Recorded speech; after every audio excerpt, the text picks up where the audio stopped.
Аманаттықтар әлеуметтік сала нысандарын жіті бақылауда ұстайды. Шымкентте Аманат партиясы жанындағы білім беру мен денсаулық сақтау мәселелері жөніндегі кеңес пен отбасы және халықтық әлеуметтік қолдау жөніндегі кеңестің бірлескен отырысы өтті. Жиында 2023-2027 жылдарға арналған халықпен бірге атты партияның сайлау алды бағдарламасын іске асыру мақсатында әзірленген жол картасының орындалу барысы талқыланды.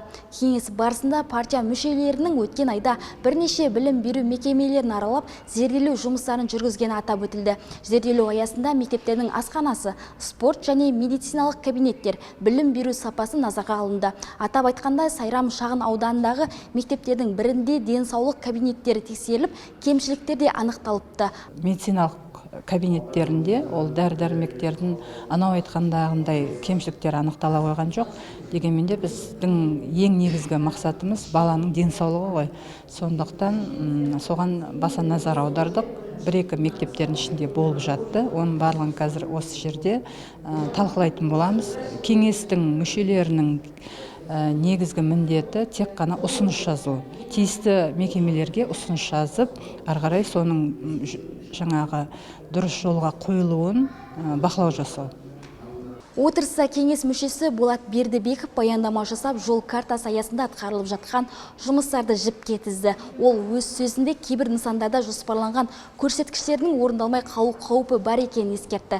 Қабырғалас отырғызған, уже үстін жауып отыр ғой олар. Оларда отырып қалған мәселе ол жер болды ғой, жердің мәселесі. Жердің мәселесі ол жақында шешілді. Олар Министерство иностранных дел Республики Казахстанмен келісімге келді инвестиция бойынша. Сол бойынша қазір жер уже түгел оларға бөлінеді, жұмыс уже жалғасады. Сол үшін олардың уәдесі бойынша 25 жыл 2-ші жарықта бітіреміз деген үміттері бар. Қойылып отқан сұрақ өте орынды. Ол шешіледі деп айту жеңіл. Сіздерде бір белгілі график бар ма? По этапу, пәлен уақытта, пәлен тапсыру керек, пәлен уақытта. По этапна болғанда ол жердің мәселесімен уже 2 жыл болды. Ол рас ол тұрып қалғанына. Бірақ негізінде қазір олар жердің мәселесі шешілген екен, олардан график отработа бар строительство болған кезде. Соны біз қазір талап етіп сұрап отырмыз. Ол талаппен қойылғаннан кейін айтылу жеңіл. Олар жадекұлы тағы айтайық. Бұрында да сіздер 14-ші медициналық орталықта осылай созылған білеміз ғой. Дұрыс па? Иә. Ынтымақтағы. Оны береміз, соңында әрең өткіздік. Ынтымақтағы.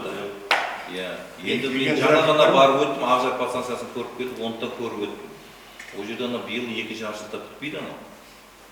Болмаса енді апта біз көшпелі отырыс ұйымдастырайық та барайық онда көрейік. Онда ол кісілерді шақырайық. Онда ел басында болады. Бізге де анық болады. Біз халыққа уәде бердік. Біз жылына 1 мекеме. Сондай-ақ жиында биыл пайдалануға берілуі тиіс перзентхананың да жай күйі қозғалды. Кеңес отырысында сөз алған Ербол Байқонысов жол картасында көрсетілген, бірақ әлі шешімі таппаған нысандарда көшпелі отырыс өткізуді ұсынды. Бұл бастама кеңес мүшелері тарапынан бір ауыздан қолдау тапты. Сонымен қатар ол мемлекеттік бюджет есебінен салынатын медициналық мекемелердің санын арттыруды сұрады. Себебі жекеменшік инвестиция арқылы салынған нысандардан талап ету қиынға соғып жатқанын, мұндай жағдайлар бұрында болғанын еске салды. Енді перзентхана бойынша түсіндірме жұмыс айтып берсем болады ма екен? Қазір перзентхана бойынша ПСД-сі жүргізілуде. Ол қазір ПСД-сі аяқталып, госэкспертизаға майдың басында жолданды. Сонымен июльдің ортасында экспертизаның оңтайлы шешімі болжамда отырмыз күтіп. Енді ол шыққан болса, біз министерствоға уже хат жазғамыз. Сол ПСД-ның экспертиза шыққаннан кейін біз ары қарай қаражат сұрап, ол жұмыстарды құрылысын бастауға әзірміз. Бюджет бөлеміз деген уәдесі бар Мизрақтың.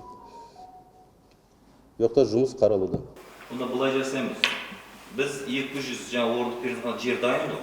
Иә. Оны соған барамыз, одан кейін жаңағы 450 адамды Құрсайда. Сол 2 объектіні онда ендігі апта дайындаңыздар, көшпелі отырыс ұйымдастырып, көрейік өз көзімізбен. Болды.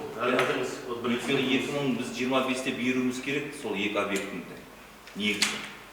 Ол 2-ші объект, ол шында ол бітпейді ол перзентхана. Ол ақшасы бөлінсе де бюджет жағын білесіз, ол конкурс бар, конкурста онталай қанағат толып, шартқа отырып жұмыс бастаса бір бөлек, отылып қалғандар есіле жалобалар жазып, арыздарын көбейтіп, сотқа жүргінсе, ол да біраз анау бар риск. Созылып кетті. Бізде осындай бюрократический. Мысалы көп бағына да бермейді. Ол өйткені соларды қарсына салып жатқан дүние. Мемлекеттің есебінен болатын болса бізде, ол кезде біз оны қатты қадағалай да аламыз. Олардан біз ертең сұраныс та жасай аламыз. Өйткені 14-ші емдеу орталығымен көрдім, ол қандай жағдайға дейін бардық қой біз сол жерде. Ана жеке инвестор қандай әңгімелер айтқан, ақырын бітірдік бірақ. Міне созылып жүрді. Сол сияқты бұл да 450 орындық өсіп созылады деп ойлаймын мен. Ол биыл берілмейді, 26-ға да өтуі мүмкін. Сондықтан сіздер ана көбінесе жасаған кезде біз енді қазір Шымкент қаласында көп елді мекендерде азаматтарымыз көбейіп отыр, халқымыз. Сол жерлерде біз мемлекеттік енді есебінен салынатын нәрселерді көздеу керек шығар деп ойлаймын. Кеңес барысында білім беру мекемелеріндегі құрал жабдықтардың кімнің есебінен алынатын, медициналық кабинеттердің лицензиясы мен мамандардың сертификатталғанының бар жоғы туралы сұрақтар қойылды. Бұл мәселелер келесі отырыста кеңінен талқыланатын болады. Системасы ма? Жоқ, білім системасы ма? Ішіндегі мебель мен медтехниканы жабдықтайтынбыз. Мен соны сұрап отырмын. Екінші мәселе, барлығы медициналық кабинеттердің лицензиясы бар ма, жоқ па? Егер мына медициналық жабдықтар жоқ болса, оның лицензиясын алып қою керек. Ол жұмыс істеуге құқы жоқ. Ол лицензия бергеннен кейін бұның бәрі болу керек. Нағып олардың қаншасында лицензиясы бар, қаншасында лицензиясы жоқ. Негізінде заң бойынша Енді сіз оны білмейсіз, мен оны біліп отырмын. Кім қамтамасыз етіп керек? Менің бір ұсынысым, келесі келетін адам соны біліп келсін. Қанша мекемеде жаңа медициналық кабинеттің лицензиясы бар, сәйкес келеді, қаншасы сәйкес келмейді. Ертең анау біреу өліп қалса, анау жоқ, мынау жоқ деп кімді кінәлі, кімді қырайын таппай жүргенше, сол лицензияға сәйкес сол кабинеттер жабдықталу керек. Кім міндетті? Білім болса білім, денсаулық болса денсаулық, конкретно айтып, соны біліп берсеңіз. Қаражат мәселесі жоқ болса, оның бәрі мен білем, жергілікті бюджеттен бөлінетін қаражат. Оны қойып, мәселені шешу керек. Балалардың денсаулығынан артық ештеңе жоқ. Партия комиссиясы алдағы уақытта өзге де шалғай аудандарға барып, нысандарды зерделеуді жоспарлап отыр. Бұл жұмыстар жаңа оқу жылы басталғанға дейін жалғасатын болады. Мерей Сәрсенбек, Ерлан Бексейіт, Уақыт телеарнасы.